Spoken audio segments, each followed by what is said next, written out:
So you've been introduced to paddle and you're probably wondering how you actually play the game, or you've already been playing with some friends and you've had some disagreements over what's happened in the points. So in this video we're going to discuss the rules of the game and therefore you can play without any further arguments.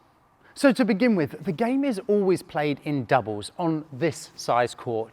But if you're going to play a match, you will play this in a doubles format with either yourself or your partner here and the other one of you on this side. When it comes to the size of the court is 10 meters by 10 meters and obviously the same on the other side. So it's 20 meters by 10 meters.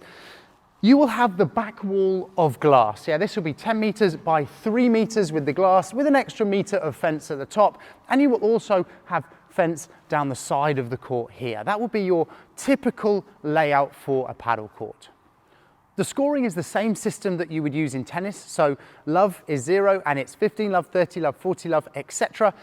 At Juice in the World Padel Tour, they play golden point, and golden point means that you play a deciding point and the side that you would serve is actually decided by the returners. So the returners would pick who is going to receive that serve and therefore the servers would have to adapt in that formation as well. When it comes to the bounce of the ball must bounce within the confinements of the court. Yeah, so if the ball is to bounce, it bounces on the grass before hitting the glass or the fence, that is absolutely fine. But if the ball goes directly on the glass or the fence at the top or even the sides, that would be considered a fault. You are allowed to volley, so you can hit a volley, come up the court, hit a volley before the ball bounces, but just know if you are going to hit the ball and it is going to go directly on the glass, that would actually be out. The same applies with the double bounce rule as in tennis. You need to hit the ball before the second bounce. So if it's in front of the glass, it's like tennis where the ball bounces and you have to hit it before the second bounce. But the same applies with the glass or with the fence, that if the ball bounces and hits and rebounds off the glass, you need to play that ball before the second bounce. Otherwise, that would be considered a double bounce and you would lose the point. When it comes to using your own glass, you're allowed to hit the ball against the glass, either at the back of the court or at the side of the court to go over to the other opponent's side of the court, but you cannot hit the fence. If you hit the fence on your side or on the other side directly, that would be considered out. When it comes to starting the points, you would start the point with a serve. Now, before you play any paddle, it's important to put your hand through the loop. Yeah, this is actually a rule of the game and it's for safety. When it comes to the serve, you serve from in this rectangular box in the back corner and you've got to bounce the ball before you serve. Now, you can bounce the ball down, you can throw it up, or you can drop it, but you have to contact below waist height with your feet and the bounce in this box. So the serve would look like this.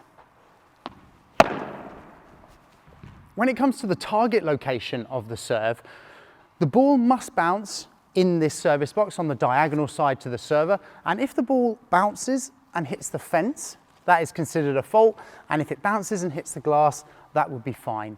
Now, it is only a fault for the serve when the ball bounces and hits the fence. The rest of the point, that is absolutely fine. And like in tennis, you get two serves, a first and a second serve. When it comes to the location of the partner of the server or the partner of the returner, they can stand wherever they like, but we advise that the partner of the server start in the net position because the server should be serve and coming to net. And when you're the partner of the returner, we advise that you are in line with the returner because after the return, you both will be at the back of the court. Yeah, but in the rules, you are actually allowed to stand wherever you like on the court. So the rules around the net are quite similar to tennis. If you touch the net accidentally with your racket or with your foot or any part of your body, this includes the net and the net post, then that would be considered a fault. When the ball is traveling from the opposite side of the court and it hasn't bounced on your side, you're not allowed to reach over the net and contact the ball on the other side.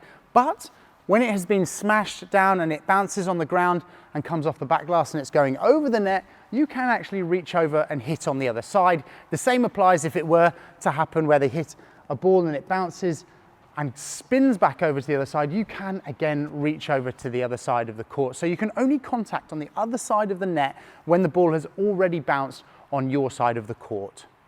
One of the exciting things about paddle is the fact that you can actually run out and play the ball from outside the court back in. This would happen, for example, if your opponents were to hit a smash, the ball will bounce down, hit the glass, and go over the fence, you can theoretically run outside the court and play the ball back into the opponent's side of the court or directly into their net.